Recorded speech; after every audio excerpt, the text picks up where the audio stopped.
Gold, trusted gold buyers. మీరు తాకట్టు పెట్టిన బంగారాన్ని విడిపించి ఈ రోజు ఉన్న మార్కెట్ ధరకు కొనబడను.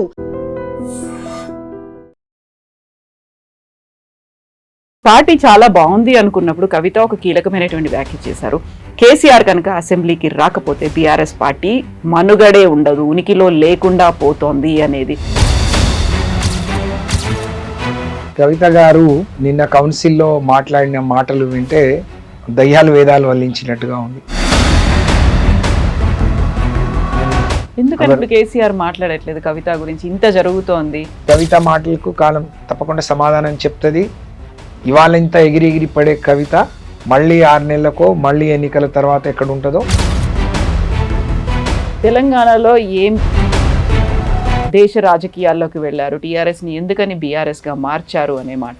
కేసీఆర్ గారి అంటే ఆయన చాలా ముందు చూపుతోని కేసీఆర్ గారు తీసుకొచ్చిన అనేక కార్యక్రమాలని అనేక రాష్ట్రాలు కాపీ కొట్టినాయి. యాక్చువల్గా ఇప్పుడు పార్టీలో ఏం జరుగుతుంది అనేది కేసీఆర్కి అసలు తెలియకుండానే చేస్తున్నారు. అందులో ఒక హైజాక్ అనేది జరిగింది, ఎవరికి తోచింది వాళ్ళు చేస్తున్నారు. అంతర్గతంగా ప్రజాస్వామ్యానికి సంబంధించి కూడా చాలా కీలకమైనటువంటి వ్యాఖ్యలు. ఎప్పుడైతే అంటే పార్టీకి నష్టం చేసే ఈ పనులు నిజంగా మొత్తం మీడియా కానీ సమాజం చూసింది. కేసీఆర్ గారు ఆ రోజే ఇక్కడ ఉండే కేటీఆర్ గారు, హరీష్ రావు గారు మొత్తం వాళ్ళ కుటుంబంతో పాటు బీఆర్ఎస్ అగ్రనాయకత్వం అంతా హైదరాబాద్లో ఉంది.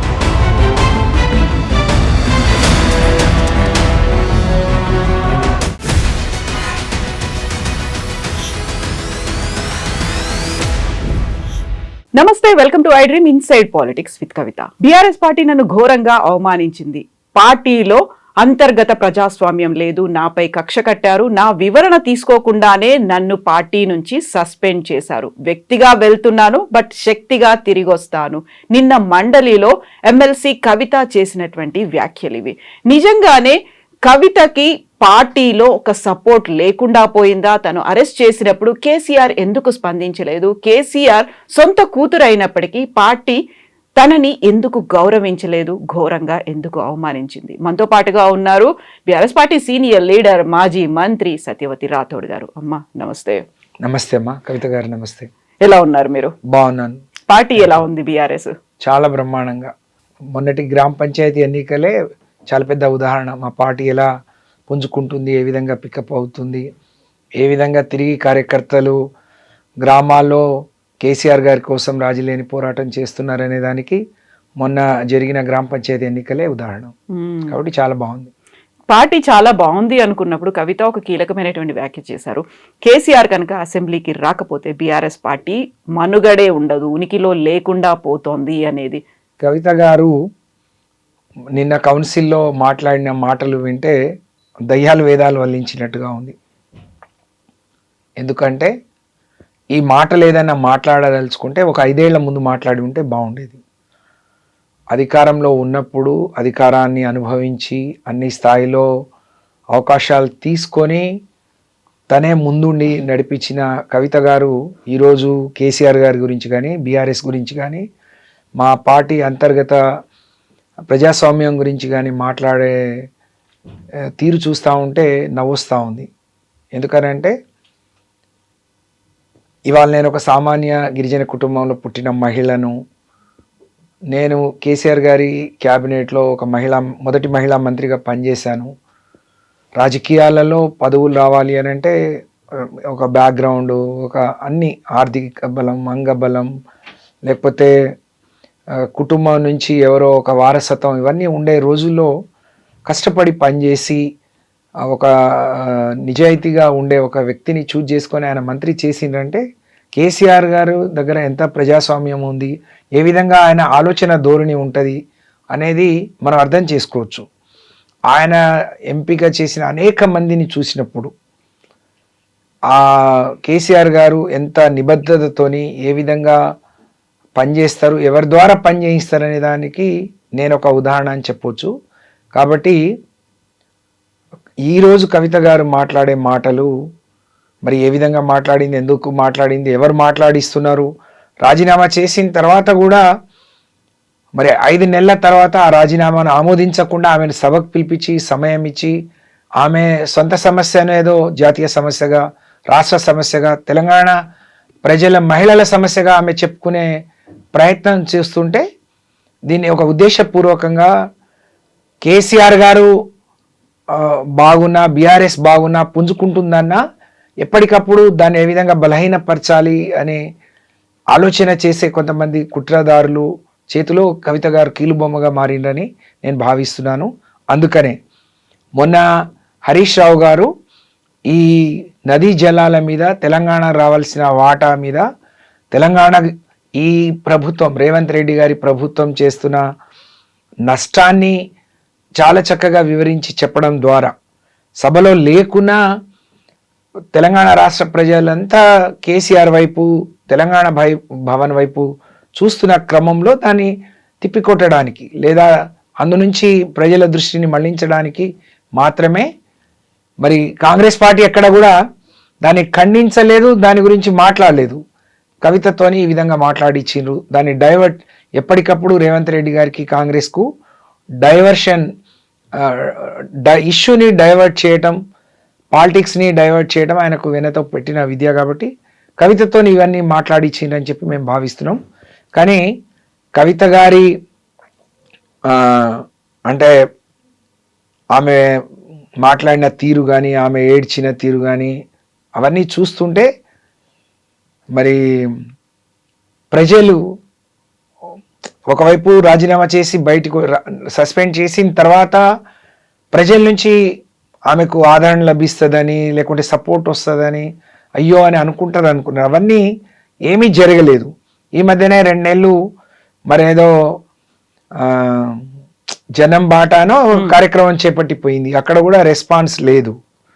అదంతా చూసిన తర్వాత మళ్ళీ దీన్ని ఒక వేదిక చూసుకొని తన ఆక్రోశాన్ని మళ్ళీ వెళ్ళగక్కినట్టుగా భావిస్తున్నాం. కవిత గారి ప్రతి మాట అంటే వివరంగా చెప్పాలి అని అంటే ప్రతిదీ తప్పు అనే విషయాన్ని నేను తెలియజేస్తా ఉన్నాను.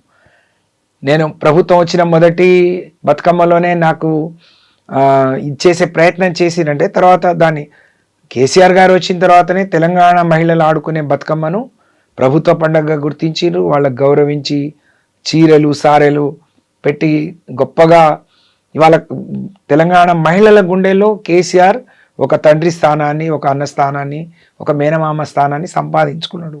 అది కవిత ఎంత ఏడ్చినా దాన్ని తుడిచిపెట్టలేరు ఎవరు. కవిత ద్వారా ఎవరైనా ఆ ప్రయత్నం చేసినా అది వృధా తప్ప ఇంకోటి కాదనే విషయాన్ని కవిత గ్రహిస్తే మంచిది.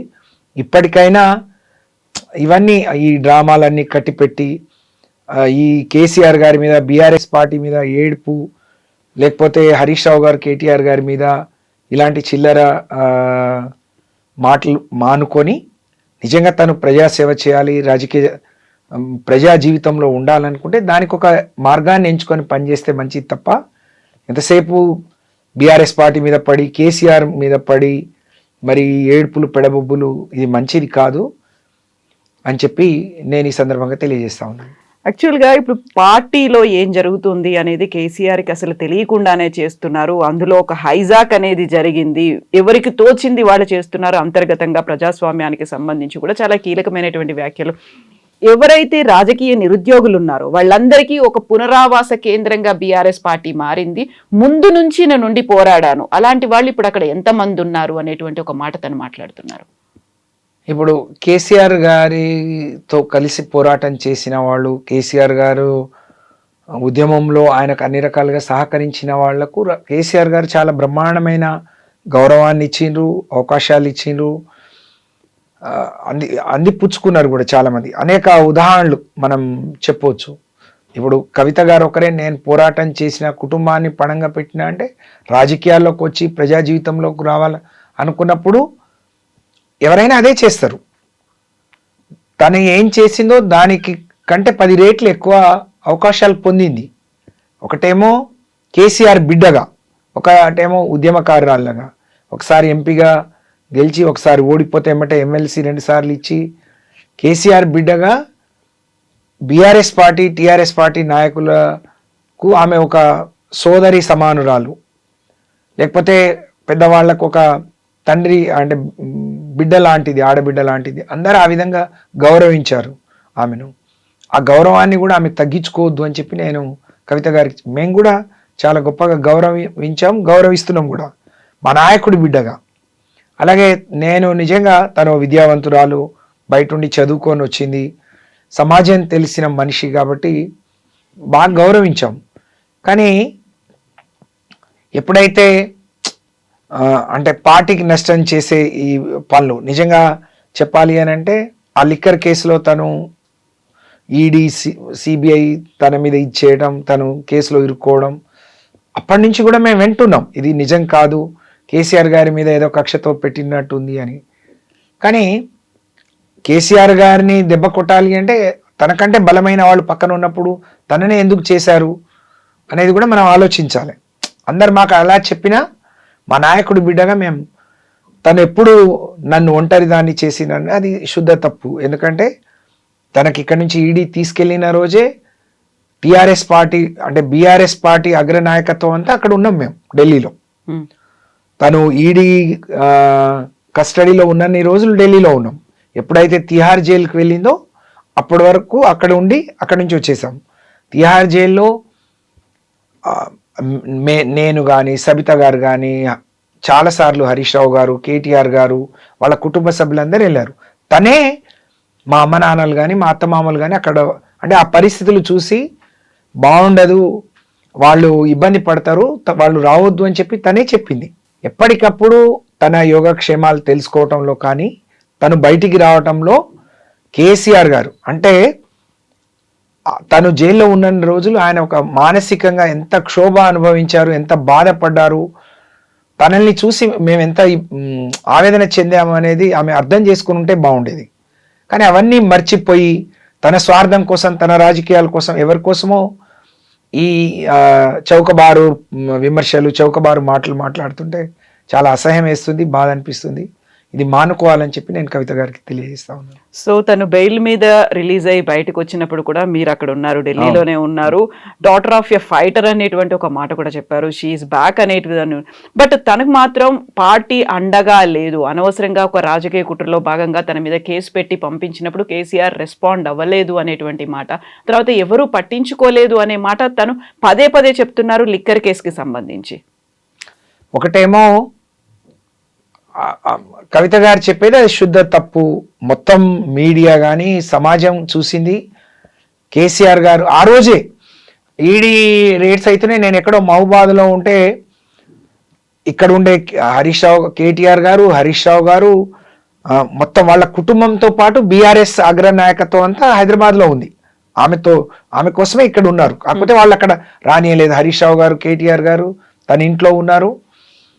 మమ్మల్ని ఎమ్మటే పిలిపించి ఆ రోజే మేము ఎప్పుడో రాత్రి 1 గంట ఫ్లైట్కి ఢిల్లీ వెళ్ళాం. తను అక్కడికి పోయి లేసే వరకే మేమందరం అక్కడ ఉన్నాం. ఈడీ కోర్టులో ఉన్నంత వరకు అంటే కస్టడీలో ఉన్నంత వరకు మేమందరం హైదరాబాద్ ఢిల్లీలో ఉన్నాం. అలాగే తనకిచ్చే ఎప్పుడైతే అవకాశం ఇస్తారో అప్పుడు కేటీఆర్ గారు, హరీష్ రావు గారు మేము అంటే ఇచ్చిన టైం ప్రతి ఒక్కళ్ళం సద్వినియోగం చేసుకున్నాం. అంటే ఎప్పుడు కావాలంటే అప్పుడు ఇవ్వటానికి ఉండదు. కాబట్టి తనే ఇందాక నేనన్నట్టు తల్లిదండ్రులను కానీ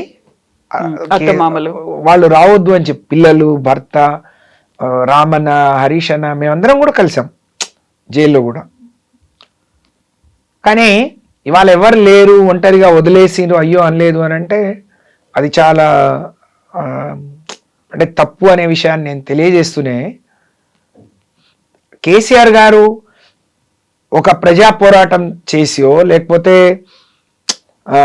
ఒక సమస్య మీద పోరాడియో జైలుకు పోయిన వాళ్ళ సంగతి వేరు.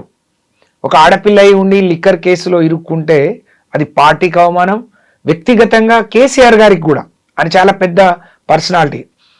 ఆ రోజు దేశవ్యాప్తంగా తెలంగాణ ఉద్యమాన్ని చాటి చెప్పిన నాయకుడు, తెలంగాణ సాధించిన నాయకుడు, తెలంగాణ సమాజాన్ని ఒక తాటి మీదకి తీసుకొచ్చి పోరాటం చేసిన నాయకుడు. ఆయనకు ఉండే ఒక బిడ్డ, ఎవరైనా ఒక కూతురు ఒక మంచి విద్యావంతురాలు, తెలివిగల్లది, ఒక పోరాట పటిమలు ఉన్నాయని చెప్పి పొగిడి ఆమెకు అవకాశాలు ఇస్తే పోయి ఇలాంటి కేసులు ఇరుక్కుంటే ఆయనకెంత అవమానం, ఆయనకెంత నామోషి, ఆయన ఎంత ఆవేదన చెంది ఉంటాడు. ఆమె మాట్లాడినప్పుడల్లా కేసీఆర్ గారి మీద అవినీతి మచ్చలు చేసిండు హరీష్ రావు గారు వీళ్ళని అంటది.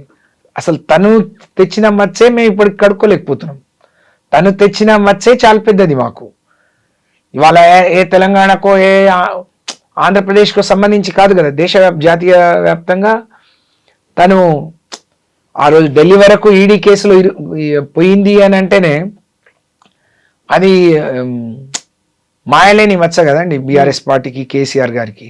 అందులో నుంచి కోలుకోవడానికి ఆయనకి ఇప్పటివరకు సమయం పట్టింది. తిరిగి వచ్చిన తర్వాత ఆమె మాట తీరు, ఆమె ప్రవర్తన, ఇవాళ ఆమె విమర్శలు చూస్తూ ఉంటే ఆయనకి ఎంత ఆవేదన ఉంటుంది. అంటే ఇవాళ నిజంగా కవిత గారు ఆ రోజు నుంచి మాట్లాడుతున్న తీరు చూస్తే ఇప్పటికే మేము ఇంకా చాలా గట్టిగా ఎదురుదాడి చేయడం కానీ, ఖండించడం కానీ, విమర్శించడం కానీ చేసేవాళ్ళం. కానీ ఎక్కడో అక్కడ మాకు కూడా చిన్న ఇబ్బంది. ఆ రోజు తనని పార్టీ నుంచి సస్పెండ్ చేసినప్పుడు కూడా ఏ మేరకు మాట్లాడాలో అంతే మాట్లాడాం. ఎందుకంటే మొన్నటి వరకు మేము కలిసి పనిచేసాము, మా నాయకుడి బిడ్డగా గౌరవించాము. ఆ రోజు తను ఈడీ కేసులో ఇరుక్కుంటే, లిక్కర్ కేసులో ఇరుక్కుంటే విమర్శించిన వాళ్ళందరి నోర్లు మించిన వాళ్ళం. తిరిగి ఆమెనే ఒక మాట అనాలంటే మాకే మనసు ఒప్పలేదు. అలాంటిది తను అన్నీ మర్చిపోయి ఇవాళ కేసీఆర్ గారు ఆమెకు చేసింది కానీ తెలంగాణ ప్రజానికం, తెలంగాణ సాధన తర్వాత ఆమె పొందిన అవకాశాలు కానీ మర్చిపోయి ఆ రోజు తను ఉన్న స్థాయి ఏంది, స్థితి ఏంది, వాళ్ళు ఉన్న స్థితి ఏందో అదంతా మర్చిపోయి వెనకటికి నన్ను ఎవరు చూడట్లేరు, నేను కళ్ళు మూసుకుంటే లోకమంతా కళ్ళు మూసుకున్నట్టు మాట్లాడితే అది చూసేవాళ్లకు బాగుండదు, చూసేవాళ్ళు చూడరా. తెలంగాణ ప్రజానికం చాలా చైతన్యవంతం కలిగిన వాళ్ళు. మమ్మల్ని చాలా మంది అడిగారు. తను జైలుకు పోయిన తర్వాత వచ్చిన పార్లమెంట్ ఎన్నికల్లో మేము ఎక్కడ కూడా, మాకు అనేక నియోజకవర్గాల్లో డిపాజిట్ రాలేదు, మేము ఒక సీటు కూడా గెలవలేకపోయాం. తను అప్పుడు ఇంకా జైల్లో ఉండే. అది మాకు చాలా పెద్ద మైనస్ కదా, అదొక పెద్ద మచ్చ కదా మాకు. మా పార్టీ చాలా కవిత గారి గురించి బీఆర్ఎస్ పార్టీ, కేసీఆర్ గారు చాలా పెద్ద మూల్యాన్ని చెల్లించుకున్నారు. ఆమె వల్ల ఒక నష్టాన్ని పెద్ద ఎత్తున నష్టపోయి ఆ మూల్యాన్ని చెల్లించుకున్నాం. ఇంకా మళ్ళీ ఆమె ఏదో పెద్ద మిగతా వాళ్ళందరూ పనికి రానట్టు మాట్లాడితే ఏదో నవ్విపోదురుగాక నాకేంటి సిగ్గన్నట్టు ఉంది తప్ప ఇంకోటి కాదు. అది ఆమె అర్థం చేసుకుంటే మంచిది. ఎందుకంటే కేసీఆర్ బిడ్డగా, ఒక ఎంపీగా ఆ కుటుంబంలో కేసీఆర్ గారితో అనిత్యం కలిసే అవకాశం ఆమెకే ఉండే. ఏదన్నా ఎవరికైనా నష్టం జరిగింది, ఎక్కడన్నా లోపం జరిగింది అని అంటే చెప్పుకునే అవకాశం తనకే ఉండే. తనే వాళ్ళ బయటకు వచ్చి ఇట్లా మాట్లాడుతుంది అని అంటే 10 ఏళ్ళు ఎటు పోయింది, 10 ఏళ్ళు గుర్తు రాలేదు. మాట్లాడే అవకాశాన్ని పార్టీయే కల్పించలేదు అనేది యాక్చువల్గా కిందేం జరుగుతుందో కేసీఆర్ కి తెలియకుండా చాలా తప్పు. కేసీఆర్ గారి ప్రతిదీ పార్టీలోనే కాదు, ఎవరేంటి, ఏ నాయకుడు ఏంటి, ఎవరి స్థాయి ఏంది, ఎవరి స్థితి ఏంది, ఎవరి అంటే ప్రతి ఒక్కరి బాగోగులు, ప్రతి ఒక్కరి మంచి చెడు కేసీఆర్ గారికి తెలుసు. పార్టీలో ఎప్పుడేం జరుగుతుందో ఎవరు ఊహించని విధంగా చాలా మందిని ఆయన పిక్ చేసిండ్రు, ఆయన పిలిచి అవకాశాలు ఇచ్చారు. ప్రతి విషయం అంటే ఈరోజు పార్టీ నడుస్తుంది అంటే కేవలం కేసీఆర్ గారి ఆదేశాలు, కేసీఆర్ గారి చెప్పే పద్ధతిననే నడుస్తుంది. అది మర్చిపోయి కేసీఆర్ గారి వరకు పోనీయలేదు అని మాట్లాడితే నువ్వే కదా. తనే అనేక ఇంటర్వ్యూలో చెప్పింది, కేసీఆర్ గారికి నేనంటేనే ఎక్కువ ప్రేమ, ఎంతైనా ఆడపిల్లను కాబట్టి నా మీద ఎక్కువ ప్రేమ, రామన్న మీద ఎంతున్నా, కేటీఆర్ గారి మీద ఎంతున్నా ప్రేమ నా మీదనే చెప్పింది. అప్పుడే ఎందుకు చెప్పుకోలేకపోయింది ఇవన్నీ? ఇవాళ అవినీతి గురించి మాట్లాడుతుంది తను, అప్పుడే ఎందుకు చెప్పలేకపోయింది? అంటే ఎవరు చెప్పిస్తున్నారో అర్థం చేసుకోలేనంత కళ్ళు మూసుకొని ఉన్నారా జనం? అంత అమాయకంగా ఉన్నారా? ఏమనుకుంటుంటారు? కేసీఆర్ చుట్టూ దయ్యాలు ఉన్నారు కాబట్టి అక్కడి దాకా రీచ్ అవ్వలేకపోయాను. సొంత కూతురే అయినప్పటికీ కూడా కేసీఆర్ ని రీచ్ అవ్వడానికి కుదరట్లేదు, అడ్డుకుంటున్నారు. కేసీఆర్ గారు ఎవరేం మాట్లాడతారు, ఎవరికి అవకాశం ఇవ్వాలి, ఎవరు మాట్లాడింది విని దాన్ని అమలు చేయాలి, లేకపోతే అది దాంట్లో నిజాయితీ ఉంది, లేకపోతే దానివల్ల ప్రజలకు లాభం జరుగుతుంది అనేది ఆయన బాగా గ్రహిస్తారు. తన ఆలోచనలు, తన నిర్ణయాలు తప్పుడై ఉంటాయి, అందుకని ఆయన తీసుకొని ఉండరు. మనం అర్థం చేసుకోవాల్సింది అది. ఇప్పుడు నేను యాజ్ ఏ మినిస్టర్గా, అంటే మినిస్టర్ రాకముందు 5 ఏళ్ళు వారితోని, నేను ఎమ్మెల్సీ కూడా కాకముందు వారితో కలిసి ప్రయాణం చేశాను పార్టీ జనరల్ సెక్రటరీగా. మేము చెప్పిన అనేక అంశాలని వారు పరిగణలోకి తీసుకొని అమలు చేశారు.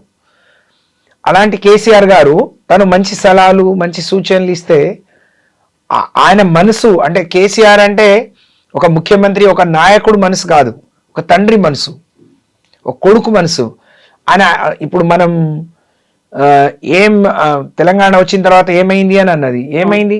ఆమె 2014 కంటే ముందు ఆయన ఎంత గొప్పగా ఆలోచించేవాడు అంటే, నేను పార్టీలో అప్పుడే చేరాను, తెలుగుదేశం పార్టీ ఎమ్మెల్యేగా రాజీనామా చేసి మేనిఫెస్టో కమిటీ కూర్చున్నప్పుడు నేను ఎందుకో వేరే పని మీద అక్కడికి వెళ్ళాను.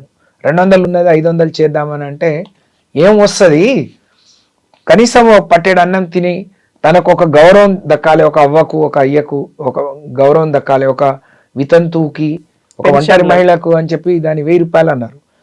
అంటే తెలంగాణ ఆదాయం ఏ విధంగా పెరిగిందో అది ఆదాయం పెరిగితే కేవలం ప్రభుత్వం దగ్గరే ఉండదు, పేదవాడికి పంచాలి అనే ఒక ఆలోచన. 200 పెన్షన్ 2000 చేయటం కావచ్చు, కళ్యాణ లక్ష్మి లాంటి అద్భుతమైన కార్యక్రమం ఇవాళ కొన్ని రాష్ట్రాలు దాన్ని కాపీ కొట్టినాయి. మా దగ్గరే ములుగులో జరిగిన ఒక గిరిజన కుటుంబంలో జరిగిన సంఘటన ఆధారం చేసుకొని కళ్యాణ లక్ష్మి తీసుకొచ్చారు. అంటే ఎంత గొప్పగా 1,116 పాలోళ్ళు కూడా 500 1000 రూపాయలు ఇవ్వాలంటే వెనక ముందాడుతారు. అంటే ఈ ప్రభుత్వాలకు, అంటే గతంలో ఎవరైనా ఇచ్చారా? 1000 2000 అయినా ఇచ్చారా అంటే లేదు. ఎవరైనా నాయకులు ఎవరో పెద్దవాళ్ళు దయతలిచి చేస్తే తప్ప, ఎవరో కొంతమంది సోషల్ సర్వీస్ చేసేవాళ్ళు ఎన్జిఓస్ పెళ్ళిళ్ళు లేకపోతే వాళ్ళకి సామాన్లు ఇప్పించిండ్రు తప్ప, ఒక రాష్ట్ర ప్రభుత్వం ఒక ముఖ్యమంత్రి ఎంత గొప్ప మనసుతో ఆలోచించి ఉంటే కళ్యాణ లక్ష్మి లాంటి పథకాలు వచ్చి ఉంటాయి. మీరు ఇన్ని చెప్తున్నారు, ఇన్ని పథకాలు ఇన్ని కార్యక్రమాలు ప్రజల కోసం తీసుకొచ్చారు అంటే, తెలంగాణలో ఏం పీకి కట్టకట్టారని దేశ రాజకీయాల్లోకి వెళ్ళారు, టీఆర్ఎస్ని ఎందుకని బీఆర్ఎస్గా మార్చారు అనే మాట. కవిత గారు నేను ఒకటే అడుగుతున్నాను, కేసీఆర్ గారి అంటే ఆయన చాలా ముందు చూపుతోని కేసీఆర్ గారు తీసుకొచ్చిన అనేక కార్యక్రమాలని అనేక రాష్ట్రాలు కాపీ కొట్టినాయి.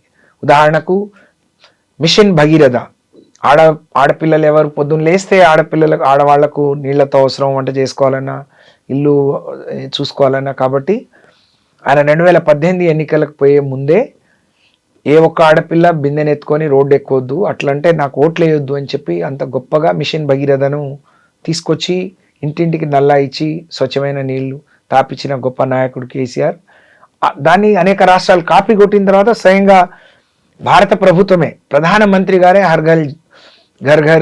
హర్ ఘర్ జల్ అని ఒక కార్యక్రమానికి శ్రీకారం చుట్టారు. అలాగే మేము ఇచ్చిన రైతు బంధును దృష్టిలో పెట్టుకొని వాళ్ళు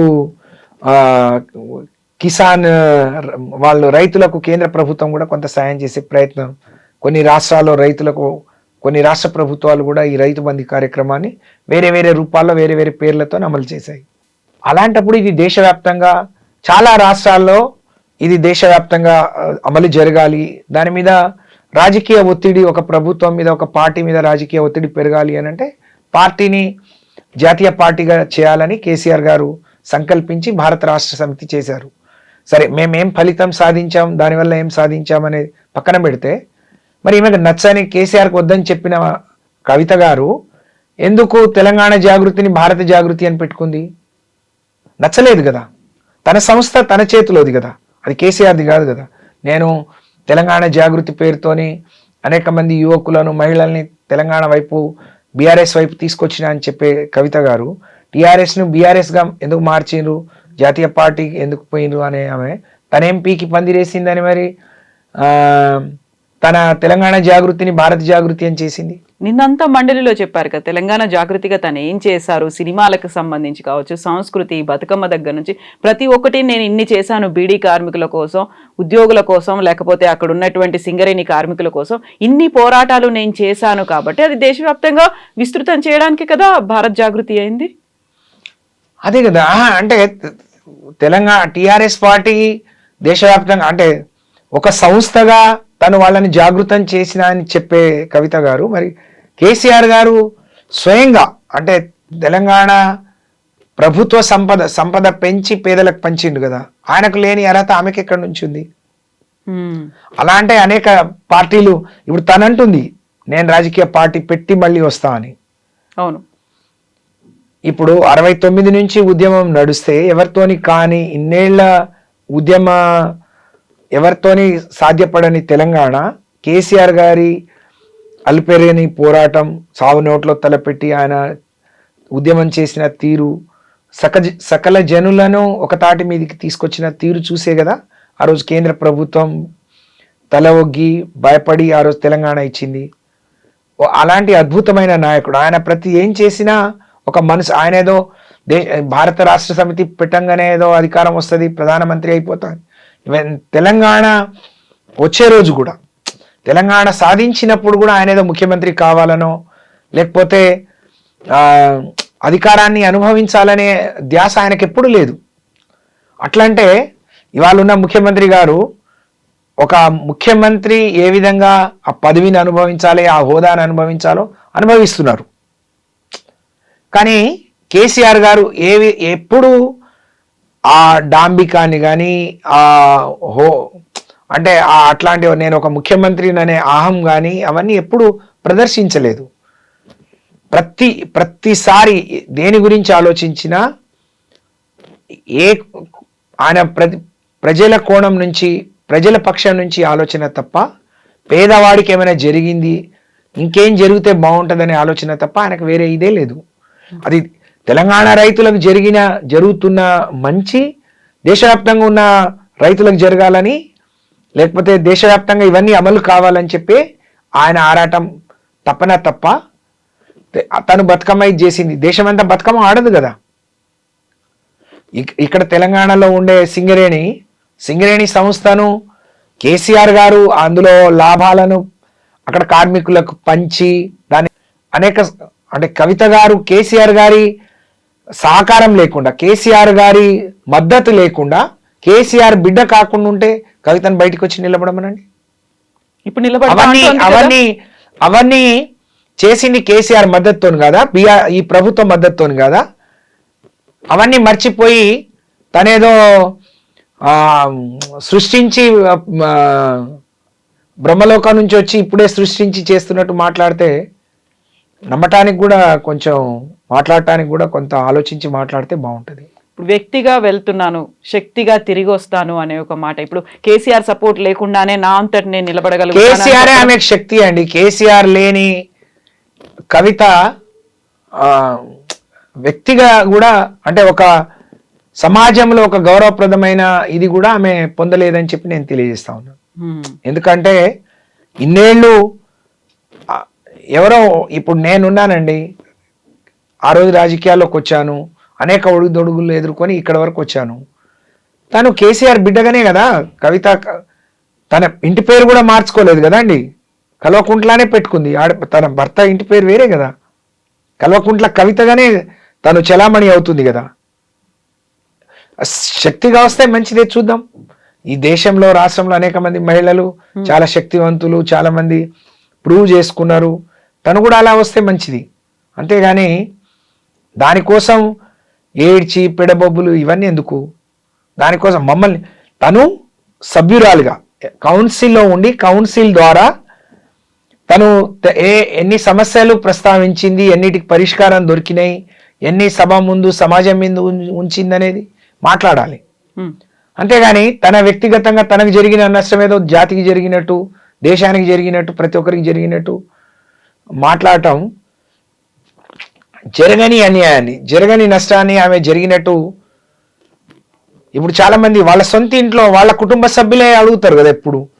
ఇప్పుడు వాళ్ళ సొంత సోదరి అడుగుతుంది ఎప్పుడు. 12,000 15,000 ఉన్న ఇంటి కిరాయి ఇంట్లో ఉన్న కవిత ఇవాళ ఎట్లా ఇల్లు కట్టింది అని అంటే తనేం సమాధానం చెప్తుంది? అడగకూడదు. ఒక ఆడపిల్లగా నేను అడగకూడదు, కానీ తనేం సమాధానం చెప్తే చెప్పండి. తను ఇవాళ ఉన్న ఆమె అంటే ఒక ఆ హోదా, లగ్జరియస్ లైఫ్ ఎక్కడి నుంచి లీడ్ చేస్తుంది? వ్యాపారాలు ఉన్నాయి, భర్త అనిల్ కుమార్కి వ్యాపారాలు ఉన్నాయనే కదా. అంటే కేసీఆర్ అనే, నీ పెళ్ళికి ముందు నువ్వు పుట్టింది కేసీఆర్ ఇంట్లో. కేసీఆర్ ఆమె పుట్టక ముందు నుంచే రాజకీయాల్లో ఉన్నారు కదా. కేసీఆర్ అనే నాయకుడి కడుపులో పుట్టకపోతే నీకు అవన్నీ ఎక్కడ, జీరో కదా, చాలా పెద్ద జీరో కవిత అనే మనిషి. ఇప్పుడు కేసీఆర్ ఏమీ మాట్లాడట్లేదు కవిత గురించి ఇప్పటిదాకా, అసలు అరెస్ట్ దగ్గర నుంచి కావచ్చు, బెయిల్ మీద వచ్చిన తర్వాత, సస్పెన్షన్ తర్వాత, ఇప్పుడు వెరీ రీసెంట్ గా నిన్న జరిగినటువంటి ఎపిసోడ్. బట్ కవిత మాత్రం ప్రతిసారి పదే పదే కేసీఆర్ గురించి, బీఆర్ఎస్ గురించి, ఆ పార్టీ లీడర్ల గురించి ఫస్ట్ మాట్లాడుతున్నారు. కేటీఆర్ గారి గురించి మాట్లాడింది, ఏదో బలహీనపరచాలని చెప్పి, ఏదో ట్విట్టర్లు, ఇన్స్టాగ్రాములు ఇవి కాదు, రీల్స్ కాదు, ఇట్లా చేయాలి, సోషల్ మీడియా కాదు, ప్రజల్లో వచ్చి పోరాడాలనే. తర్వాత హరీష్ రావు గారిని, సంతోష్ గారిని చేసింది. ఇప్పుడు అక్కడేం ఫలించట్లేదు, ఆమె పావులేమీ పారట్లేదు. కాబట్టి ఇప్పుడు కేసీఆర్ గారిని టార్గెట్ చేసుకుంది. అంటే కార్యకర్తలు చూస్తూ ఉన్నారు. నిజంగా కేసీఆర్ గారు ఏదైనా మాట్లాడిన రోజు ఇక తను మాట్లాడే మాటలకు చాలా ఇది ఉంటుంది. కాబట్టి కేసీఆర్ గారు కూడా అనేక మందిని, కేసీఆర్ గారిని అనరాని మాటలు అన్న వాళ్ళనే క్షమించి దగ్గర తీసుకున్న గొప్ప మనసున్న నాయకుడు కేసీఆర్. అట్లా అంటే మనం చూసాం, కొండా సురేఖ మాన్కోట్లో ఏం మాట్లాడింది కేసీఆర్ గురించి. జగన్ని తీసుకొచ్చే క్రమంలో రాళ్ళేసిన రోజు మళ్ళీ వచ్చి అన్నాని కాళ్ళు పట్టుకుంటే టికెట్ ఇచ్చి ఎమ్మెల్యే చేసిండు ఆమెను. ఎందుకని ఇప్పుడు కేసీఆర్ మాట్లాడట్లేదు కవిత గురించి? ఇంత జరుగుతోంది, ప్రతిరోజు బీఆర్ఎస్ లీడర్లనే అంటోంది. కాలమే సమాధానం చెప్తుంది. కవిత మాటలకు కాలం తప్పకుండా సమాధానం చెప్తుంది. ఇవాళ ఇంత ఎగిరి ఎగిరి పడే కవిత మళ్ళీ 6 నెలలకో, మళ్ళీ ఎన్నికల తర్వాత ఎక్కడ ఉంటుందో కవిత వెనక్కి తిరిగి చూసుకుంటే మంచిదని చెప్పి తెలియజేస్తా ఉన్నాను. బీఆర్ఎస్ పార్టీలోకి వస్తుందా? తనే ఒక పార్టీ పెట్టుకుంటానని చెప్తోంది కదా. పెట్టుకొనియండి, మంచిదే. కానీ బీఆర్ఎస్ మీదనే ఎందుకు ఈ విమర్శలు? బీఆర్ఎస్ మీదనే ఇన్ని రోజులు అందులోనే ఉండి, అందులోనే అన్ని అనుభవించి, మళ్ళీ తను కూర్చున్న కొమ్మను తనే నరుక్కుంటూ మాట్లాడటం. తన కొమ్మ నరుక్కుంటే వేరు, కానీ చెట్టునే నరికేస్తా అని చెప్పి మాట్లాడటం ఆమె వల్ల కాదు.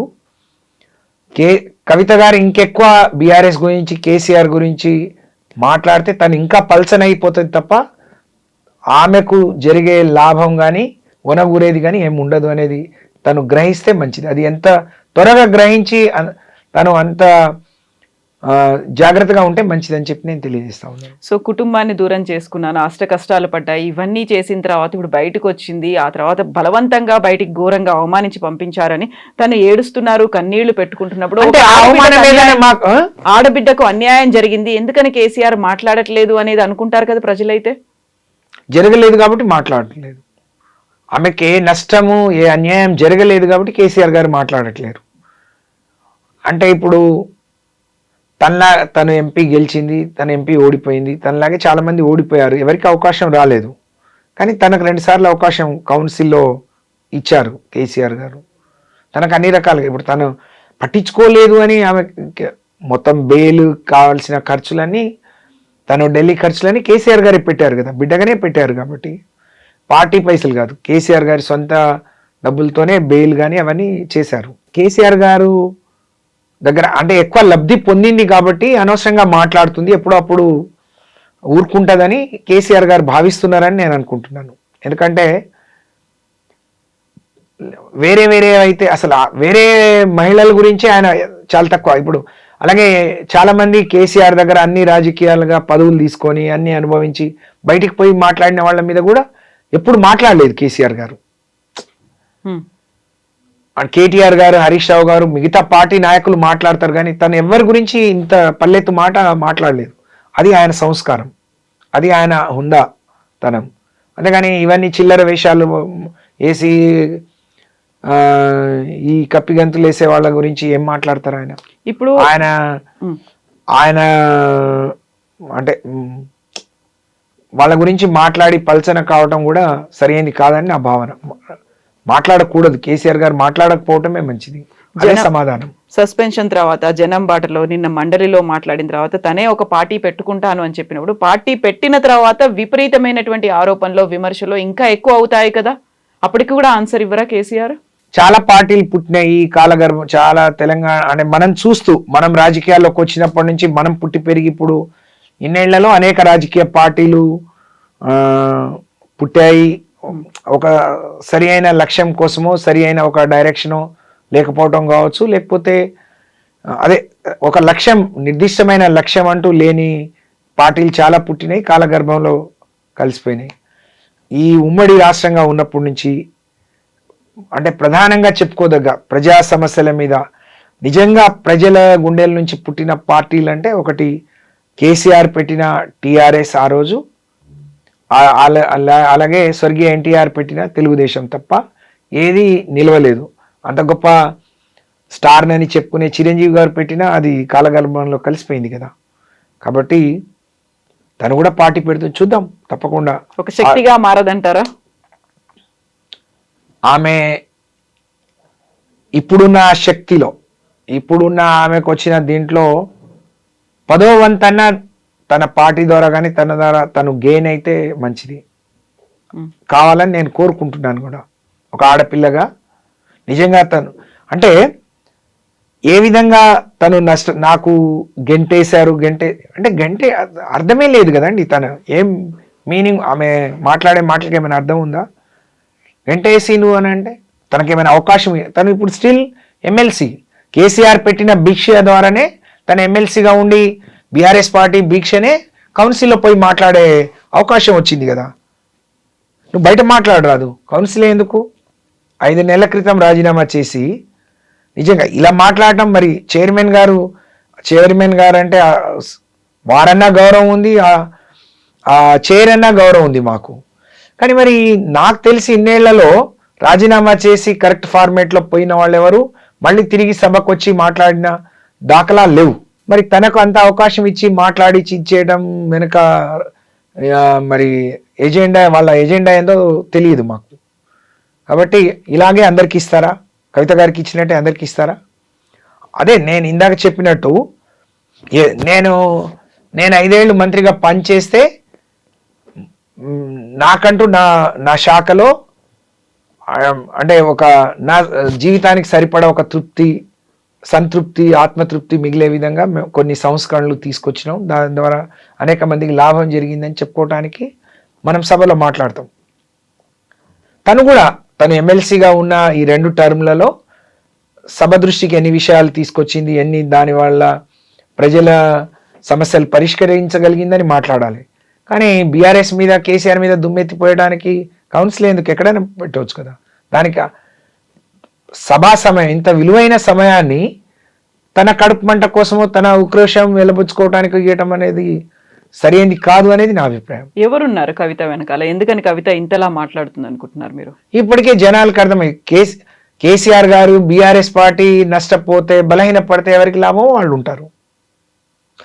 కవిత గారు నిజంగా తను రాజకీయ పార్టీ పెట్టాలన్నా లేదా ప్రజా సమస్యల మీద పోరాడాలన్నా ప్రజలకు అనేక హామీలు ఇచ్చి అధికారంలోకి వచ్చిన అధికార పార్టీని విమర్శించాలి. నేను ఆశా వర్కర్ల కోసం పోరాడినా అంటే ఆ రోజు 2000 ఉండే జీతం 9500 చేసింది కేసీఆర్. నేను అంగన్వాడీ టీచర్ల కోసం పోరాడినా అని చెప్పింది ఆమె.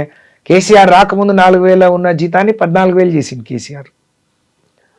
ప్రతి ఒక్కరి జీవితాల్లో వెలుగు నింపింది కేసీఆర్. పేదవాడి నుంచి మొదలు పెట్టుకుంటే ఒక పెన్షన్దారు దగ్గర నుంచి ఫస్ట్ టైం బీడీ కార్మికులకు, ఒంటరి మహిళలకు, లేకపోతే కిడ్నీ పేషెంట్లకు, ఇలా చెప్పుకుంటూ పోతే అనేక మందికి 2000 పెన్షన్ వచ్చింది.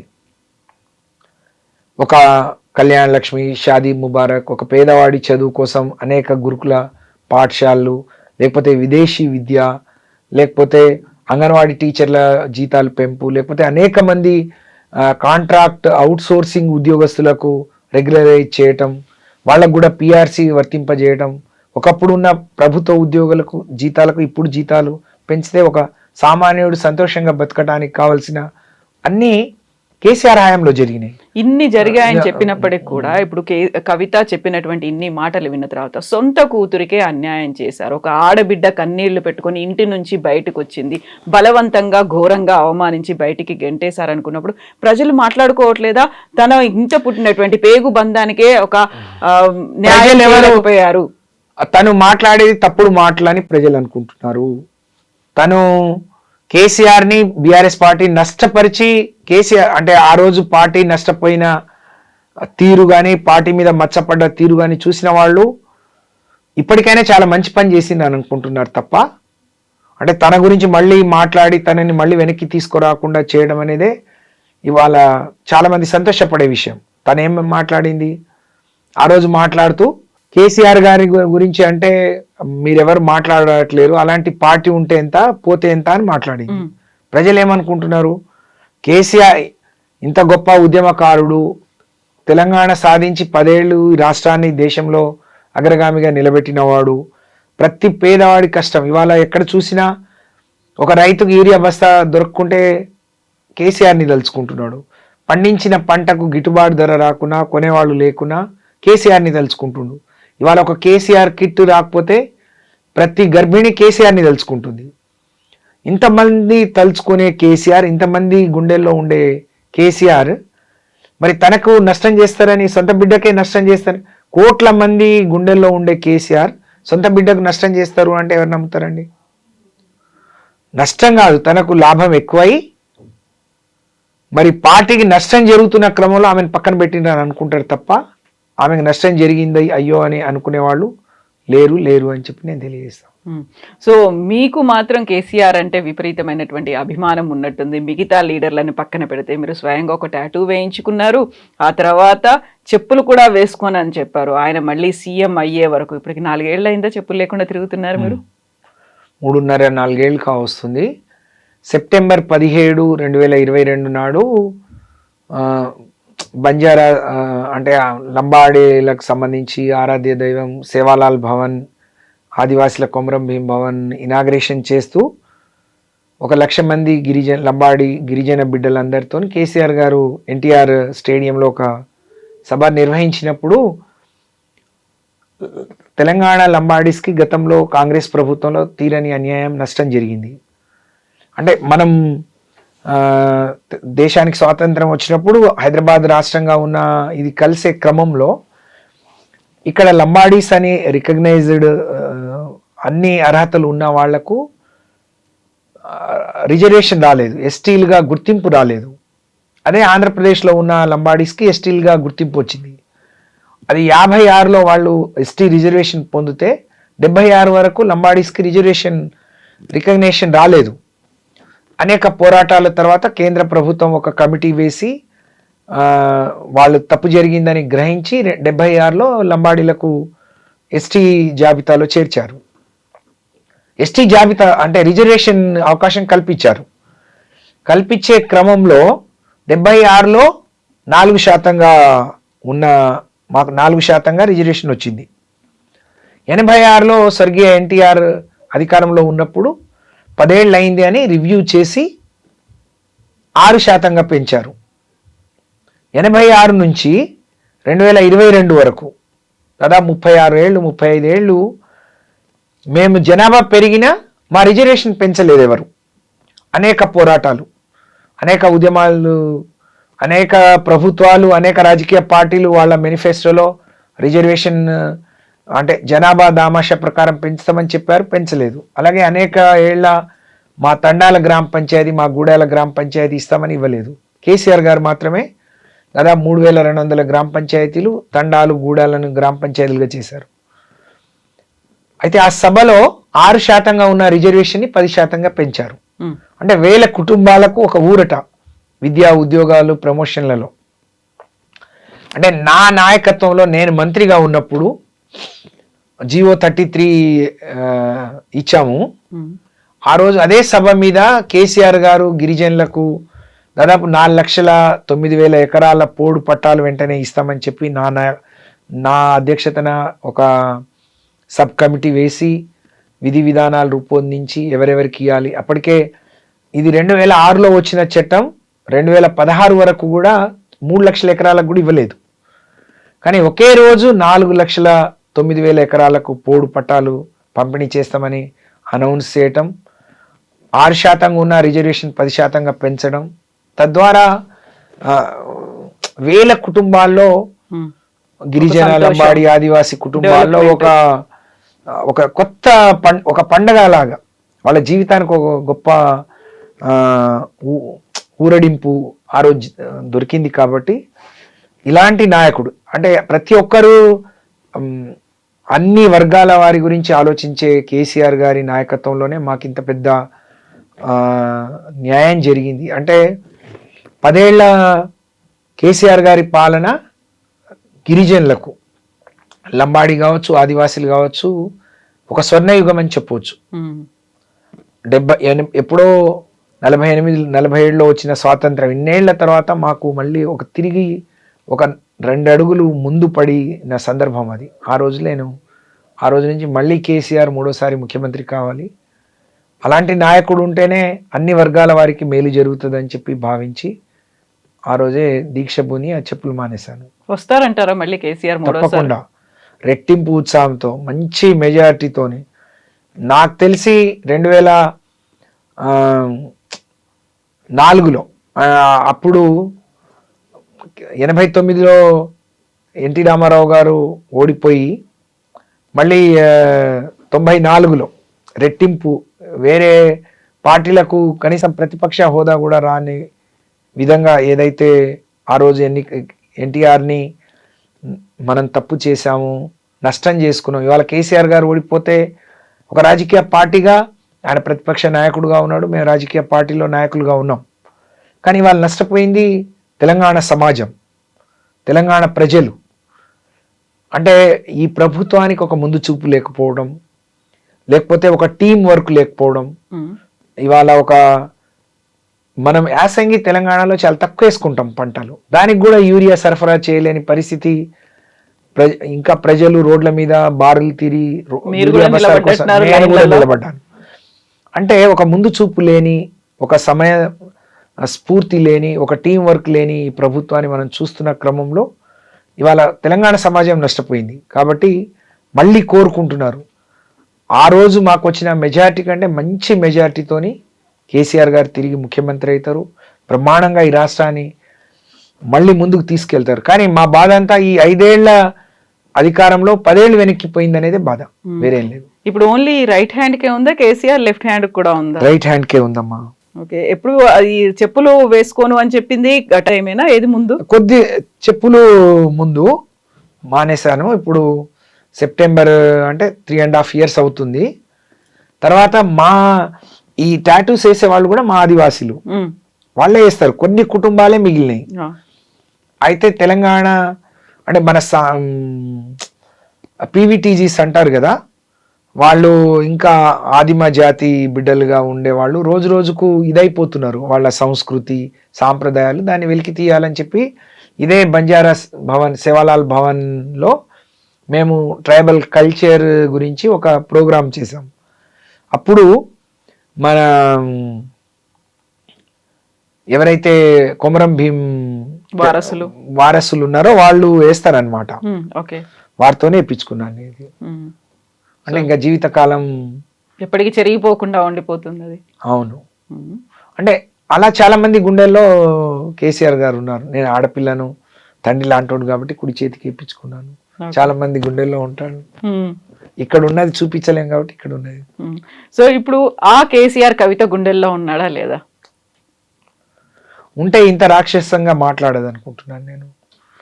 అంటే కవిత నిజంగా ఒక బిడ్డగా తండ్రి ద్వారా, అంటే అన్నదమ్ములు వచ్చిన తర్వాత, కుటుంబం పెరిగిన తర్వాత ఒక ఆడపిల్లగా చిన్న నష్టం జరిగినా, మనం తల్లిగారింటికి పోతే ఒక పూట సరిగ్గా చూసినా చూడకున్నా, మనం ఆశించినంత వాళ్ళు పెట్టకున్నా మనసులో పెట్టుకుంటాం. చాలా మంది ఆడపిల్లలు వాళ్ళకు రూపాయి పెడితే 100 చెప్పుకుంటారు. చాలా గొప్పగా కుటుంబాన్ని అంత నెత్తిన పెట్టుకొని చూసుకుంటారు. ఇంత చేసిన కేసీఆర్ని తను ఈ విధంగా దూషిస్తుంది, ఆయనకు ఇబ్బంది పెడుతుంది. ఆయన ఎంత మానసిక క్షోభ పడుతున్నారో తెలిసి ఇలా మాట్లాడుతుంది అని అంటే గుండెల్లో ఉన్నారా, అసలు గుండె లేకుండా ఉందా అనేది ఆలోచించాలి. సో సత్యవతి రాథోడ్ గారికి సంబంధించి ఒక పర్సనల్ క్వశ్చన్. మీరు ఏటూరు నాగారానికి ఏమీ చేయలేదు, ఒక మంత్రిగా ఉండి అదే కమ్యూనిటీకి చెందిన వాళ్ళ ఈ ములుగు దగ్గర నుంచి వచ్చినప్పటికి కూడా వెరీ రీసెంట్గా మంత్రి సీతక్క చేసినటువంటి కామెంట్స్ కూడా మీ మీద, సో మీరు ఆ జిల్లాకి ఏమీ చేయలేదు, ఏటూరు నాగారానికి ఏమీ చేయలేదు, ములుగుకి ఏం చేయలేదు అనే మాటని నిజంగా ఆమె మాట్లాడిన మాటలు ఆమె విజ్ఞతకు వదిలేస్తున్నాను. నేను ఆమెను చాలా గౌరవించేదాన్ని. ఇవాళ ఒక నియోజకవర్గంగా ఉన్న ములుగు జిల్లా అయింది అంటే అది కేవలం కేసీఆర్ ఆశీర్వాదం, కేసీఆర్ ప్రాంతం మీద ఉన్న ప్రేమ. ఏటూరు నాగారం డివిజన్ అయింది అంటే కేసీఆర్ గారికి నేను ఇన్ఛార్జి మంత్రిగా అక్కడ ఉండే ఇబ్బందులు, ఏటూరు నాగరం ములుక్కి చాలా దూరం ఉంటుంది, దాదాపు 70 కిలోమీటర్లు. అవతల ఇంకా 5-6 మండలాలు ఉంటాయి కాబట్టి అది డివిజన్ ఇవ్వమని చెప్పి నేనే డివిజన్గా మార్పించాను. ములుగు జిల్లా కానీ నేను ఇన్ఛార్జి మంత్రిగా ఉన్నప్పుడే అక్కడ medical college, nursing college, collectorate, అక్కడ 350 ఎకరాల జాగా ట్రైబల్ యూనివర్సిటీ. ఆ గతంలో స్వర్గీయ చందులాల్ గారు ఉన్నప్పుడు ఆ జిల్లాను ఆయన సొంత జిల్లా, సొంత మంత్రి కాబట్టి చాలా నిధులు ఇచ్చి, మొదటి మేడారం జాతర కేసీఆర్ గారు వచ్చిన ముఖ్యమంత్రి అయిన మొదటి జాతరకే 150 కోట్ల రూపాయల నిధులు ఇచ్చి అక్కడ అనేక అభివృద్ధి కార్యక్రమాలు, జాతర నిర్వహణ చాలా బాగా చేశాం. తర్వాత ఇంకోసారి 100 కోట్లు. తర్వాత నేను మంత్రిగా 2 జాతరలు నిర్వహించాను, ప్రతిసారి 100 కోట్లు. అక్కడ అనేక షెడ్స్ కానీ చాలా అభివృద్ధి చేశాం. అలాగే ములుగు, మారుమూల ములుగు జిల్లాకు సంబంధించి 3 మండలాలు కొత్తగా ఏర్పాటు చేశాం ప్రజల పరిపాలన సౌలభ్యం కోసం. దాదాపు 104 గ్రామ పంచాయతీలు కొత్తగా చేశాం, తండాలు, గూడాలు అన్ని. అలాగే నేను మంత్రిగా ప్రతిసారి అంటే ఒక 200 కోట్ల రూపాయల నిధులతోని రోడ్లు, అంటే నేరుగా వచ్చే గ్రామ పంచాయతీ ఫండ్స్తో పాటు నేను మంత్రిగా ఒక 200 కోట్ల రూపాయలు జాతర కాకుండా డెవలప్మెంట్ కోసం ఇచ్చాం. నేను గ్రామ పంచాయతీ ఎన్నికల్లో తనకు అంటే ములుక్కు నేను చేసిన పనులు తను జీవితకాలంలో చేయలేదు అని చెప్పాను. తను మళ్ళీ జిల్లా చేయలేదు కదండి, నేను చేశాను కదా జీవితకాలానికి. ట్రైబల్ యూనివర్సిటీ 350 ఎకరాలు ఇప్పించి ట్రైబల్ యూనివర్సిటీకి నేను మంత్రిగా ఉన్నప్పుడే శంకుస్థాపన జరిగింది. జాతర బ్రహ్మాండంగా నిర్వహించాం, డివిజన్ చేసుకున్నాం, మండలాలు చేసుకున్నాం, గ్రామాలు చేసుకున్నాం. వాళ్ళు ఏమన్నారంటే ఒక గ్రామం దూరంగా ఉంటుంది ఒక గూడెం, దాన్ని గ్రామ పంచాయతీ చేస్తా అన్నది సీతక్క గారు. అంటే పంచాయతీరాజ్ మంత్రి ఉండి చేయాలి, అలాగే ఆపరేషన్ కగారు మీద కూడా తను మాట్లాడాలి, ప్రతిపక్షంలో ఉన్నప్పుడు మూటలు మోసటం కాదు, అధికారంలోకి వచ్చిన అవకాశం వచ్చినప్పుడు ఇంకా చేయాలి అని చెప్పాను నేను. దాన్ని ఆమె కూర్చుంటే లేవలేదండి. మరి నీలాగా ఎగరలేను నేను, నీలాగా డ్రామాలు చేయడం నాకు రాదు. నేను కూర్చున్న కాడి నుంచి ఇన్ని చేశాను, మరి నువ్వు ఊరికి ఏం చేసావు?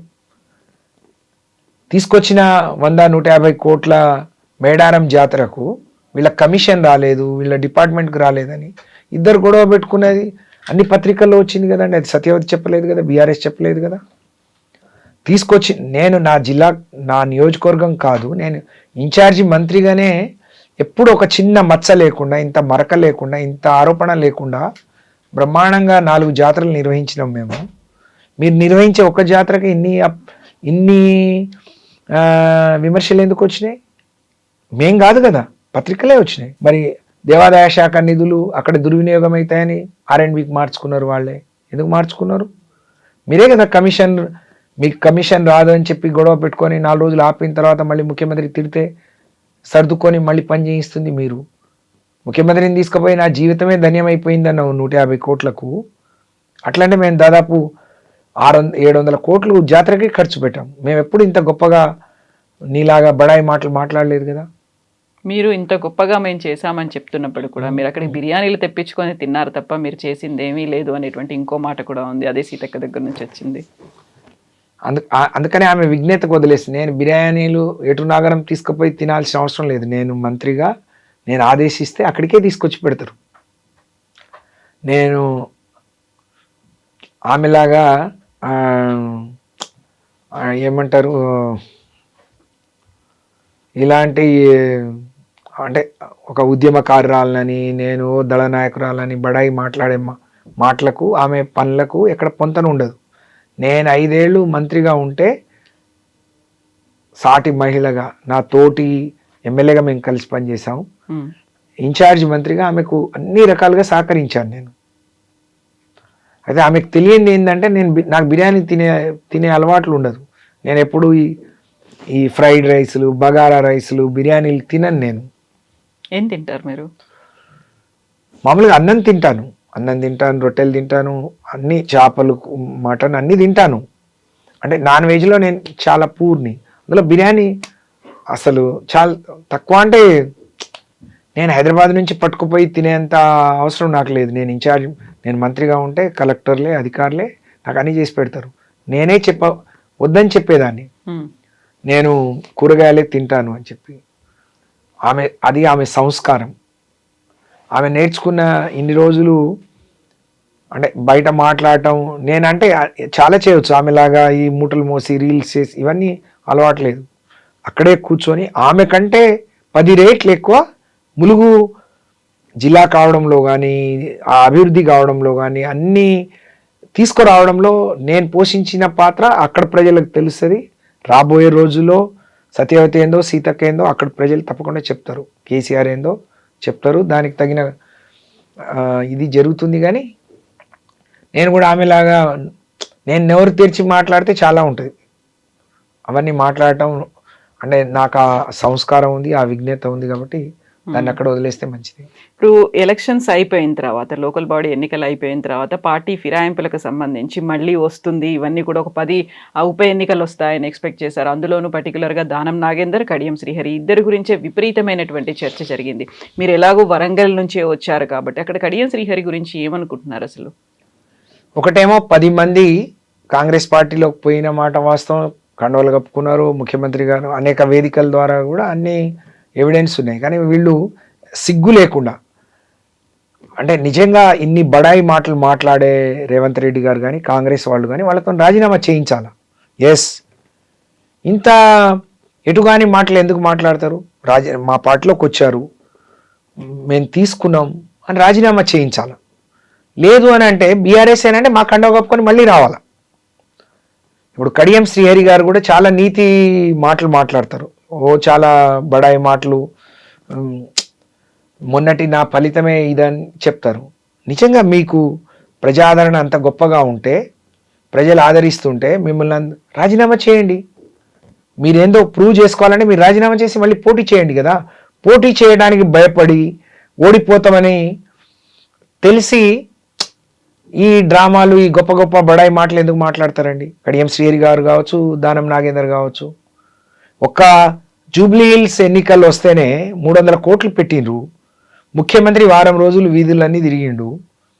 అప్పటికే ఏదో సావు కళ్ళు లోటపోయి సావుకొచ్చి గెలిచిండ్రు. దాన్ని చేయకుండా రాజీనామా చేస్తే మీకు విషయం ఏందో తెలుస్తుంది కదా. మీరు ఎక్కడున్నారో కూడా ప్రజలు చెప్తారు కదా. ఆ శక్తి లేనోళ్ళు, ఆ ధైర్యం లేనోళ్ళు పిరికి మాటలు ఎందుకు మాట్లాడతారు? పైపెచ్చి ఎందుకు ఈ బడాయి, ఎందుకు రూబాబు? కడియం శ్రీహరి గారు కేసీఆర్ గారిని, కేటీఆర్ గారిని నేను ఎవరి చాటుగా రాలేదు.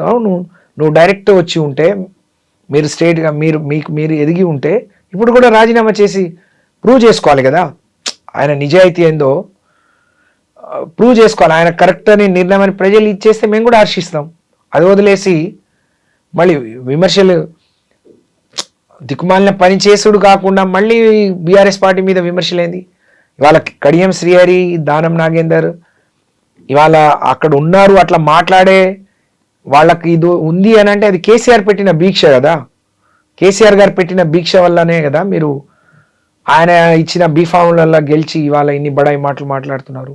నిజంగా మీకు ధైర్యం, ఇక నేను ఆడపిల్లను కాబట్టి ఇంకో మాట మాట్లాడొద్దు, కానీ నిజంగా ఆ శక్తి మీకుంటే మీరు మళ్ళీ రిజైన్ చేసి రాజీనామా చేసి ఎస్ మేము కాంగ్రెస్ పార్టీ అని చెప్పి పోటీ చేయండి. చూద్దాం మీ శక్తి ఏందో, బీఆర్ఎస్ శక్తి ఏందో తెలుస్తుంది. అది మర్చిపోయి ఏదో బడాయి మాటలు 4 విమర్శలు చేస్తే దాన్ని ప్రజలు హర్షించరు. ప్రజలు గమనిస్తున్నారు. రాబోయే రోజుల్లో మీకు కరుగాల్చి వాత పెడతారు. దానికి సిద్ధపడండి అని చెప్పి నేను తెలియజేస్తా ఉన్నాను. సో మనం కామెంట్లు, కాంట్రవర్సీలు వీటి గురించి మాట్లాడుకుంటే పొలిటికల్గా కాకుండా కొంచెం ఇప్పుడు విపరీతమైనటువంటి చర్చకు వచ్చినటువంటి అంశం వస్త్రధారణకి సంబంధించి.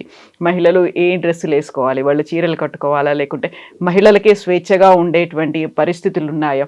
మీరేమంటారు? ఈ మొత్తం డిఫరెంట్ వర్షన్స్ అన్నీ వినిపిస్తున్నాయి కాబట్టి మీ అభిప్రాయం ఏంటి? అంటే ఇట్లనే ఉండాలి, అట్లనే ఉండాలని ఎవరు చెప్పడానికి లేదు.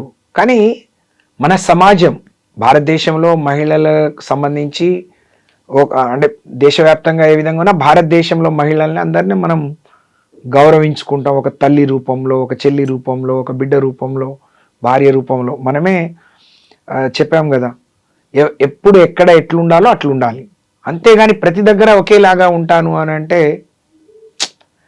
కుదరదు కదా. ఈ మధ్యన ఈ దుమారం అంతా చూస్తున్నాం, మీరు ఇట్లా ఉండొద్దు అట్లా ఉండొద్దు అని కొంతమంది మాట్లాడటం. వాళ్ళు మాట్లాడే వరకు ఎందుకు తీసుకురావాలని, ఎందుకు ఉండాలి? గౌరవం ఉంటే మంచిదే కదా. మన ఇంట్లో మన తల్లి ఎట్లా ఉండాలని మనం తల్లిని ఎందుకు గౌరవిస్తాం? తనకు కొన్ని ఇవి ఉన్నాయి కాబట్టి. మనం ఇవాళ ఎక్కడైతే మహిళలు పూజించబడతారో అక్కడ దేవతలు ఉంటారంటాం. పూజించాలి అని అంటే నువ్వు ఎట్లుంటే అట్లా పూజిస్తారా? దానికి ఒక నియమం, నిబంధన, ఒక పద్ధతి ఉంటుంది కదా. మీ మీ ఇళ్ళలో, మీ ప్రైవేట్ ప్లేస్లో మీరు ఎట్లయినా ఉండండి, కానీ నలుగురిలో వచ్చేటప్పుడు అందరు గౌరవించే విధంగా ఉండాలి. అంటే మన వేషధారణను ఇంకొకళ్ళు అసహించుకునే వరకు ఎందుకు మనం వెళ్ళాలి? ఇంకొకళ్ళు మన గురించి ఇంత మాట్లాడే అవకాశం ఎందుకు ఇవ్వాలి అని చెప్పి నేను అడుగుతా ఉన్నాను. అది ఎవరైనా కావచ్చు. గౌరవంగా ఉంటే తప్పేంటి? అంటే మనం ఇష్టం అని అంటే అది ఏదో ఇంట్లో చేసుకోవాలి. ఇప్పుడు మనం ఏదో మాంసం తింటున్నామని బొక్కల మెడలో వేసుకొని పోం కదా. ఎక్కడ తినాలో అక్కడే తింటాం. అట్లాగే ఎక్కడ ఏది వేసుకోవాలో అట్లనే ఉండాలి. కానీ సమాజానికి ఏం చెప్తున్నాం? మన ఇంట్లో ఉండే పిల్లలకి ఏం చెప్తున్నాం? మనకే మంచిగా అనిపించదు కదా. మనం ఇవాళ మనం నైట్ గౌన్లలో ఉంటారు చాలామంది, ఎవరైనా వచ్చినా మనం అట్లా పోం, చీర కట్టుకొని పోతాం. మనకు అంటే సమాజంలో మనకు ఒక ఇది ఉన్నప్పుడు, మన వేషధారణకు ఒక గౌరవం ఇవన్నీ ఉన్నప్పుడు దానికే పరిమితం అయితే మంచిది కదా. అంటే వాళ్ళు చేసింది అందరికీ ఆపాదించడము, మీరు వాళ్ళకు కొంత ఫ్రీడమ్ ఉండొచ్చు, కానీ ఒక స్థాయి వరకే, లేదా దానికి ఒక లిమిటేషన్ ఉంటుంది. ఎక్కడ వేసుకోవాలో అక్కడ వేసుకోవాలి, కానీ దాన్నే మన సంస్కృతికి అది విరుద్ధం. అది నేనైతే దాన్ని హర్షించానండి. తప్పకుండా మహిళలు నిండుగా చూడీదార్ వేసుకోవచ్చు, చీర కట్టుకోవచ్చు, ఏదైనా మనం ఎవరైనా చేతులెత్తి నమస్కారం పెట్టాలి అని అంటే మనం నిండుగా ఉంటేనే అది మన సాంప్రదాయం, మన గౌరవం. అంతేగాని దాన్ని ఒకళ్ళు విమర్శించడం, అట్లా చెప్పడానికి నువ్వెవరు అనటం, అట్లా ఉండొద్దని కొందరు అనటం, ఉంటే నీకేంటి అనటం, దీనికి ఎక్కడో అక్కడ చర్చకు ఫుల్ స్టాప్ పెట్టి ఎవరి విజ్ఞతకు వాళ్ళని వదిలేయాలి. ఇప్పటికైనా మహిళలు, అది ఎవరైనా కావచ్చు, సమాజంలో మనకుండే గౌరవాన్ని దక్కించుకోవాలి, గౌరవంగా ఉండాలి. సమాజం కూడా చూసి హర్షించే విధంగా మన కట్టుబొట్లు కానీ, మన వేషధారణ కానీ, మన ఇవన్నీ ఉంటే మంచిది అనేది నా అభిప్రాయం, నా వ్యక్తిగత అభిప్రాయం. నేను అట్లనే ఉంటాను. అంటే అందరు అట్లనే ఉండాలని, నేను చీర కట్టుకుంటే అందరు నిండుగా చీర కట్టుకోవాలని కాదు, కానీ ఒక సర్టన్ లిమిట్స్, కొన్ని పద్ధతులు అయితే తప్పకుండా మహిళలకు ఉండాలి. అది అందరికి మంచిది. సో ఈసారి ఎన్నికల్లో కేసీఆర్ గతంలో కంటే ఎక్కువ సీట్లతో వస్తారు, మళ్ళీ ప్రభుత్వాన్ని ఏర్పాటు చేస్తారంటే సత్యవతి రాథోడ్ గారు మళ్ళీ పోటీ చేస్తారా, ఉంటున్నారా ఈసారి ఎన్నికల బరిలో? నేను కేసీఆర్ గారు ఒక క్రమశిక్షణ గల కార్యకర్తను, క్రమశిక్షణ గల నాయకురాల్ని. నేను కేసీఆర్ గారు ఏం ఆదేశిస్తే అది చేస్తాను. పోటీ చేయమంటే పోటీ చేస్తాను, నామినేటెడ్ పదవి ఇస్తే నామినేటెడ్ తీసుకుంటాను, లేదు పార్టీ ఆఫీస్లో కూర్చొని ఇదే పని చేయమంటే అది చేస్తాను. కానీ అంటే నా వ్యక్తిగతంగా అయితే నేను పోటీ చేయాలి, నా ప్రాంతం నుంచి ఒకసారి అవకాశం వస్తే పోటీ చేయాలని ఆలోచిస్తున్నాను. బట్ కేసీఆర్ గారిని ఎప్పుడు ఇది కావాలని అడగలేదు నేను. నాకు వచ్చిన అన్ని పదవులు ఆయనే పిలిచి ఇచ్చారు, కాబట్టి ఇప్పుడు కూడా ఆయనే పిలిచి ఏం చేయమంటే అది చేస్తాను. అనేక విషయాల మీద మనం మాట్లాడాం. నిజంగా ఇవాళ ప్రధానంగా మాట్లాడుకుంది కవిత గారి గురించి. కవిత గారు ఇప్పటికైనా తను మాట్లాడే మాటలకు ఫుల్ స్టాప్ పెట్టాలి. తను నిజంగా ప్రజాసేవ చేయాలనుకుంటే దానికో మార్గం ఉంటుంది, కానీ ఇంకొకళ్ళ మీద తుమ్మెత్తి పోసి ఇన్ని రోజులు తిన్న ఇంటి వాసాలు లెక్క పెట్టుకుంటూ తను ఇది చేస్తే అది తనకు మంచిది కాదు, ఇది ఎవరికి కూడా మంచిది కాదు. ఎందుకంటే కవిత గారి గురించి ఎవ్వరం గట్టిగా మాట్లాడలేకపోతున్నాము అని అంటే తను అర్థం చేసుకుంటే ఎందుకు మాట్లాడలేకపోతున్నాం. ఇప్పటికీ మా నాయకుడి బిడ్డగా మాతో కలిసి పనిచేసిన దానిగా మేము గౌరవిస్తున్నాం. కానీ తను హద్దులు మీరి మాట్లాడేటప్పుడు మొత్తం బీఆర్ఎస్ అంటేనే అవినీతిమయమైనట్టు, అమరవీరుల స్తూపం కట్టిస్తే అందులో అవినీతి చేసిందని మాట్లాడుతుంది. సెక్రటరియట్ అప్పుడు రేవంత్ రెడ్డి గారేమో అందులో లంకె బిందెలు ఉన్నాయి, అందుకనే రాత్రికి రాత్రి కేసీఆర్ గారు ఇది చేస్తున్నారు అన్నారు. రేవంత్ రెడ్డి గారు మాట్లాడే అన్ని ఇవాళ కమాండ్ కంట్రోల్ రూమ్లో కూర్చొని మాట్లాడతాడు, అది కేసీఆర్ గారు కట్టింది. సెక్రటరియట్లో కూర్చుంటాడు, అది కేసీఆర్ కట్టింది. అమరవీరుల అమరజ్యోతి అక్కడ ఇచ్చేసింది, అందులో కూడా అవినీతి జరుగుతుంది. 2 కలెక్టరేట్లు కడితే మునిగిపోవడానికి అవినీతికి ఏమైనా సంబంధం ఉందా? ఎక్కువ వరదలు వస్తే హైదరాబాదే మునిగిపోతుంది. హైదరాబాదే అంటే అక్కడ లోతట్టు ప్రాంతం ఉండొచ్చు. కలెక్టరేట్ అంటే దాదాపు ఎక్కువ భూములు తీసుకున్నాం బ్రహ్మాండంగా. ఇవాళ వేరే రాష్ట్రాల సెక్రటరియట్ కూడా లేనట్టు తెలంగాణ కలెక్టరేట్లు ఉన్నాయి, తెలంగాణ జిల్లా కలెక్టరేట్లు ఉన్నాయి. ఇవాళ అందరూ వచ్చి ఒక స్టడీ, కేసీఆర్ గారు చేసిన అనేక కార్యక్రమాలు అందరికీ ఒక పాఠ్యాంశం, ఒక స్టడీ టూర్ లాగా వచ్చి చూసిపోయారు. మిషన్ భగీరథ కావచ్చు, లేకపోతే మిషన్ కాకతీయ కావచ్చు, లేకపోతే అద్భుతమైన కాళేశ్వరం ప్రాజెక్టు కావచ్చు. కాళేశ్వరం నుంచి మొదలుపెట్టింది పిసి ఘోష్. ఇక మీరు చూసారు, కమిషన్ వేస్తే ఏదో కొండందోవి ఎలుకను పట్టినట్టు ఆయన ఏదో మళ్ళీ సిబిఐకి ఇచ్చి ఇక్కడ ఏం లేదని తేలిపోయిన తర్వాత మళ్ళీ వాళ్ళ మీద నెట్టొచ్చు నెప్పమని బీజేపీ వాళ్ళ మీద సిబిఐ పంపించారు. అలాగే కవిత గారు ఒక మాట నిన్న మాట్లాడుతూ ప్రజాస్వామ్యంలో ఒక రాజకీయ పార్టీ ఎట్లా నడుచుకోవాలో బీఆర్ఎస్ నడుచుకోవట్లేదు అని చెప్పింది. తను పెట్టే పార్టీ నడిపించుకోమనండి, మా పార్టీ ఎట్లా నడవాలి, మేము ఎట్లుండాలి, మాకు ఏ మేరకు స్వాతంత్రం అవన్నీ మాకు తెలుసు. కానీ అదేదో ఆమె నడిపించుకొని ఆమెను చూసిన తర్వాత చూద్దాం తను ప్రజాస్వామ్యబద్ధంగా లేకపోతే ఎంత ప్రజాస్వామ్యం ఉంటుందో. కవిత గారు మాటలు వింటే నిజంగా నవ్వు వస్తుంది. తన స్థాయికి మించి, శక్తికి మించి అనవసరంగా ఇతరుల మీద నీలాప నిందలు వేస్తూ నిజంగా తన ప్రసంగం కౌన్సిల్లో ఉందంటే అందరు చూసిండ్రు ఏం గొప్పగా. నేను ఈ అనేక విషయాలు ప్రస్తావించిన, వాటికి పరిష్కారం చూపిన, వీటి ఇంకా పెండింగ్ ఉన్నాయి, ఇవన్నీ మీరు చేయండి అని చెప్పి ఒక సభానాయకుడిగా ఆయనకి ఏమైనా బాధ్యతలు ఇస్తారేమో అనుకున్నాం. కానీ ఎంతసేపు ఏడుపు పెడబొబ్బులు, లేకపోతే అది చేసినా ఇది చేసినా, నా దగ్గర పెద్ద పెద్ద వాళ్ళు రాలేదు, కాంట్రాక్టర్ రాలేదు, అవన్నీ ఎందుకు అంటే నువ్వు ఆశించావా వీళ్ళందరూ రావాలని? కాబట్టి ఇవన్నీ వదిలేసి తను రాజకీయ పార్టీ పెడితే నేను శక్తిగా వస్తా అంటే కేసీఆరే నీకు బ్రహ్మాండమైన శక్తి ఇచ్చిండు.